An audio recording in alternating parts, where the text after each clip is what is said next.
உங்கள் favourite TV ஷோக்களை இனி miss பண்ண தேவையில்லை. ZEE5 இல் முற்றிலும் இலவசமாக காணுங்கள். இங்கேயும் எப்பொழுதும். அண்ணே இந்த பக்கம் உன்னதாண்டா பார்க்க வந்தேன். ஆமா கடைக்கு போல. இன்னைக்கு செவ்வாய்க்கிழமை கடை லீவுண்ணே. அப்புறம் அண்ணி உன்னை பாத்துச்சா? பார்த்து அப்படியே அசந்து போயிருக்குமே. நம்ம கரிகால மாமாவா இதுன்னு மூக்கு மேல விரல வச்சிருக்குமே. எனக்கு தெரியுண்ணே, உன் தலையிலயும் தாடியிலயும் கத்திரியால கதகளி ஆடினது இந்த முருகனோட கை தானே. அண்ணே அண்ணிக்கிட்ட சொன்னியா? எல்லாம் நம்ம தம்பி முருகனோட கைராசி தானே. அண்ணி மயங்கிற அளவுக்கு ஒன்னு மாத்தி இருக்கேன். தம்பி ஏதாவது கவனிச்சு விடுன. அது கொஞ்சம் வெயிட்டா இல்ல, செம்ம வெயிட்டாவே கவனிக்க. என்னன்னா கவனிக்க சொன்னா அடிக்கிற? உன்னெல்லாம் ஒரு அடிக்கெல்லாம் விடக்கூடாதுடா. என் நிலைமை என்னன்னு தெரியாம உன் இஷ்டத்துக்கு பேசிட்டு இருக்க. எப்படி உன் கை கதகளி ஆனதை பார்த்து அப்படியே வானதி அசந்து போயிட்டாளா? டேய், நான் சும்மா போய் நின்றுதா கூட அவ பாத்துருப்பா. என் தலையில கை வச்சதுனால அவ என் மூஞ்ச பார்க்க கூட சைக்கிள்னு சொல்லிட்டா. என்னென்ன சொல்ற? அப்படியே போடு. இனிமே முடி வெட்டுவ. நான் ஏன் வெட்ட போறேன்? கோடி ரூபா கொடுத்தாலும் நான் வெட்ட மாட்டேன். என்ன அடி? ஏ கரிகாலா, உனக்கு முடி வெட்டத்துக்கு வேற கடை கிடைக்கல, இவங்க கடையில போய் வெட்டிருக்க. ஆள பாரியா.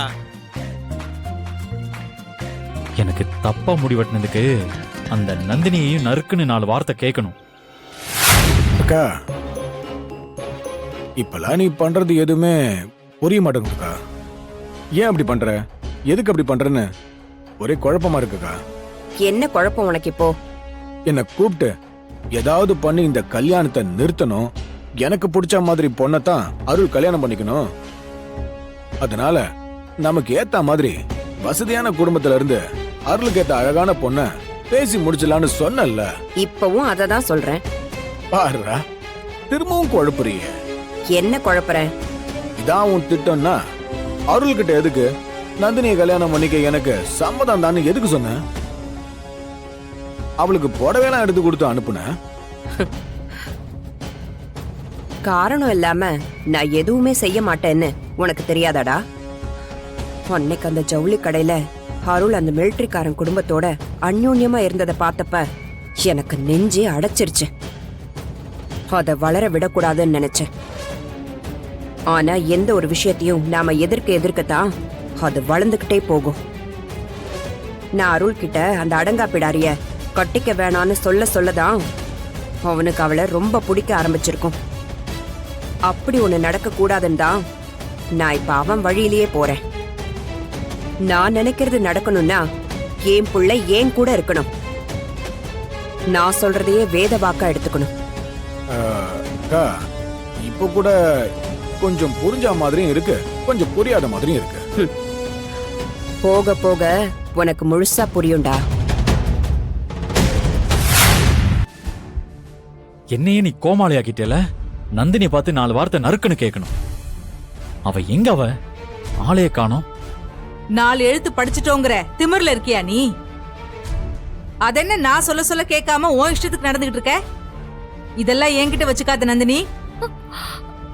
நாளைக்கு நீ இன்டர்வியூக்கு போயிட்டீனா என் அண்ணன் குடும்பம் என் தங்கச்சி குடும்பம் அங்க வந்து நிக்கும் போது என் பொண்ணு வீட்டுல இல்லன்னு சொல்லி என்ன அசிங்கப்பட சொல்றியா? அம்மா, அதெல்லாம் என்னால முடியாதுரி. நீ எங்கேயும் போக கூடாது, வீட்லயே இரு. அம்மா, ஐயோ இல்ல, நான் போயே ஆகணும். அதெல்லாம் முடியாது, நான் சொல்றதுதான். பா வாப்பா கரிகாலா, எப்போ வந்த? இப்பதான் அத்தை. உட்காருப்பா. நான் போய் குடிக்க ஏதாவது எடுத்துட்டு வரட்டுமா? வேணாம் அத்தை, இருக்கட்டும், பரவாயில்ல. இருப்பா, காபி போட்டு எடுத்துட்டு வரேன். மாமா ப்ளீஸ் மா. ஏய், நான் இன்டர்வியூக்கு போயே ஆகணுமா? நான் தான் வேணான்னு சொல்றேன் லேடி. அத்தை, என்ன ஆச்சு? ஏன் இவ்வளவு கோவமா இருக்கீங்க? என்ன பிரச்சனை? அதை ஏன்பா கேக்குற? நாளைக்கு பூ வைக்கிற சடங்கு இருக்குல்ல, இவ என்னடான்னா நாளைக்கு ஏதோ இன்டர்வியூ இருக்கு, அதுக்கு போயே ஆகணும்னு அடம் பிடிச்சிட்டு இருக்காப்பா. மா ப்ளீஸ் மா, இந்த மாதிரி சான்ஸ் எல்லாம் எப்பவாவது தாமா கிடைக்கும். திரும்ப இந்த மாதிரி எல்லாம் ஒரு இன்டர்வியூ எனக்கு வரும்னு சொல்லவே முடியாது. அத்தை, எனக்கு ஒரு சந்தேகம். என்ன கரிகாலா? நந்தினி எதுக்கு அவ்வளவு கஷ்டப்பட்டு படிக்க வச்சீங்க? அவ படிச்ச ஒரு நல்ல வேலைக்கு போகணும்னு தானே. இப்ப நீங்களே வேலைக்கு போக வேணாம்னு சொன்னா எப்படி அத்தை? அப்பா, நான் அவளை வேலைக்கே போவேனான்னு சொல்லலப்பா. நாளைக்கு பூ வைக்கிற விசேஷத்தை வச்சுக்கிட்டு போகாதன்னு தான் சொல்றேன். ஏய், நீ சும்மா ரெடி. அத்தை, அதான் நந்தினி சொல்லுதுல, இந்த மாதிரி வாய்ப்பெல்லாம் எப்போவாது தான் வரும்னு. அப்ப வரும்போது தானே போக முடியும். நல்லா சொல்லு. அத்தை, அடுத்த வாட்டி இந்த மாதிரி வாய்ப்பு கிடைக்கலன்னா என்ன பண்றது? வீட்ல உட்காந்து மாவு அரைக்க வேண்டியதா? என்னடி பூ வைக்கிறது முக்கியமா இல்ல வேலை முக்கியமான்னு கேட்டா எனக்கு வேலை தான் முக்கியம்னு படுது அத்தை. கரெக்ட். என்ன கரிகாலா, நீயே இப்படி சொன்னா எப்படி? அட ஆமா அத்தை, அன்னைக்கு வட்டிக்காரங்கிட்ட நம்ம என்ன எழுதி கொடுத்தோம்? நந்தினி வேலைக்கு போய் அந்த கடனெல்லாம் அடைச்சிருவான் தானே எழுதி கொடுத்தோம். அப்ப நந்தினி வேலைக்கு போனாதானே அந்த கடனை அடைக்க முடியும். ம், இந்த காலத்துல வேலை கிடைக்கிறதெல்லாம் அவ்வளவு சாதாரண விஷயம் இல்ல அத்தை. இதுல கிடைக்கிற வேலையை வேணான்னு சொன்னா எப்படி? அப்பா, நீ சொல்றதெல்லாம் எனக்கு புரியுதுப்பா. ஆனா நாளைக்கு பூ வைக்கிற விசேஷத்துக்கு இவ இல்லாம எப்படிப்பா? இப்ப இதான உங்க பிரச்சனை? சரி, நாளைக்கு பூ முடிக்கிற சடங்கு எப்ப? என்ன காலையில 10ல இருந்து 11:30 மணிக்குள்ள சொல்லிருக்காங்க. ம், உனக்கு எப்ப இன்டர்வியூ? 9 மணிக்கு எங்க? என் காலேஜ்ல. இங்க இருந்து உங்க காலேஜுக்கு போயிட்டு வர 1 மணி நேரம் ஆகுமா?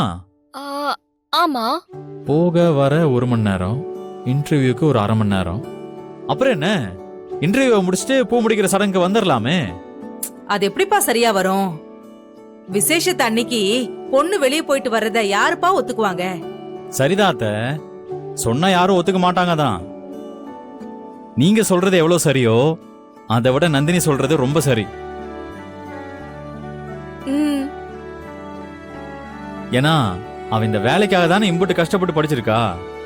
அப்பா புரியுதுப்பா, ஆனா சூழ்நிலை இப்படி இருக்கே, நான் என்ன பண்றது? அத்தை, நீங்களும் அவளை பாவம் கஷ்டப்பட்டு படிக்க வச்சிருக்கீங்க. அந்த கஷ்டம்லாம் வீணா போயிடக்கூடாதுல்ல. ஆமாமா, படிச்சதெல்லாம் வீணா போயிடுமா. கரிகாலன் சொல்றத கேளுமா, ப்ளீஸ்மா. அத்தை, நீங்க ஒண்ணு பண்ணுங்க, நாளைக்கு நந்தினி இன்டர்வியூ போற விஷயத்த யாருகிட்டயும் சொல்ல வேணாம். அது எப்படிப்பா? அத்தை, அதெல்லாம் நான் பாத்துக்கிறேன். நானே நாளைக்கு காலையில வந்து யாருக்கும் தெரியாம நந்தினி இன்டர்வியூ கூட்டிட்டு போயிட்டு திரும்ப கூட்டிட்டு வந்து விட்டுறேன். வேணாம் கரிகாலா, எதுக்கு இந்த தேவையில்லாத விஷப்பரிச்சையெல்லாம்? சும்மாவே இவங்க சித்தப்பா இந்த குடும்பத்து மேலயும் நந்தினி மேலயும் ஏதாவது ஒரு பழிய போடுறதுக்கே வழியை தேடிட்டு இருப்பாரு. இந்த விஷயம் மட்டும் அவர் காதுல விழுந்துச்சுன்னு வச்சுக்க, பிரச்சனை இன்னும் ரொம்ப பெருசாக்கி விட்டுருவாரு. என்னால என் அண்ணனுங்களுக்கு என்னைக்கும் எந்த அவமானமும் வரக்கூடாதுப்பா. அத்தை, அந்த வட்டிக்காரங்கிட்ட செக் கொடுக்காம நான் வேலைக்கு போய் அந்த கடன் அடைக்கிறேன்னு நந்தினி சொன்னதை கேட்டு எங்க அப்பா, அதான் உங்க அண்ணன், நந்தினிய எவ்வளவு பெருமையா பார்த்தாரு தெரியுமா? கேட்டியா? ம், நான் வேலைக்கு போய் அந்த கடன் அடைக்கிறேன்னு சொன்னா பாரு என் மருமக, அவ என் மருமகன் நிரூபிச்சிட்டான்னு என்கிட்ட திரும்ப திரும்ப சந்தோஷமா சொல்லிட்டு இருந்தாரு. அந்த பெருமையோடையும் சந்தோஷத்தோடையும் உங்க அண்ணன் இருக்கணும்னு நீங்க நினைச்சீங்கன்னா நந்தினி இந்த வேலைக்கு போட்டும். மா, ப்ளீஸ்மா, ஒத்துக்கோமா. அத்தை, நீங்க ஒன்னும் பயப்படாதீங்க.